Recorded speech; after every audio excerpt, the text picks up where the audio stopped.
សូមជម្រាបសួរបងប្អូនទាំងអស់គ្នាហើយសម្រាប់បងប្អូន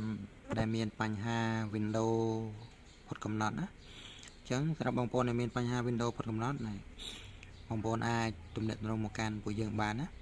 ហើយយើងមានលក់ license សម្រាប់ Windows 10ណាអញ្ចឹង license ហ្នឹងជាភេទ license key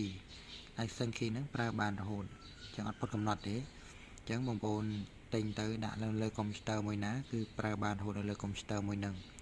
ហើយ license ហ្នឹងអាចឈូស Windows បានណាអញ្ចឹងឈូស Windows បានហ្នឹងមានន័យថាបងប្អូនឈូស Windows ហើយគឺ license ហ្នឹងនៅតែប្រើឡើងវិញបានអញ្ចឹងណាអញ្ចឹងបងប្អូនអត់ចាំបាច់ទិញម្ដងទៀតទេហើយនៅពេលដែលបងប្អូនទិញគឺយើងផ្ញើជា license key ជូនបងប្អូនបែបនេះណាអញ្ចឹងបងប្អូនគ្រាន់តែចូល license key នឹងទៅវាយបញ្ចូលនៅកន្លែងបដា key ហ្នឹងទៅយើង activate ទៅគឺ Windows យើងគឺវា full version អញ្ចឹង Windows យើងមាន license គឺយើងអាចប្រើប្រាស់បន្តទៀតបានអញ្ចឹងសម្រាប់ license គឺតម្លៃសមរម្យទេហើយបងប្អូនមានតម្រូវការអាចតាក់ទងមកបានណាហើយមួយវិញទៀត license យើងមានការធានាជូនផងដែរហើយបងប្អូនមានចំណាប់អារម្មណ៍ចង់ប្រើប្រាស់ license អាចតាក់ទងមកបាន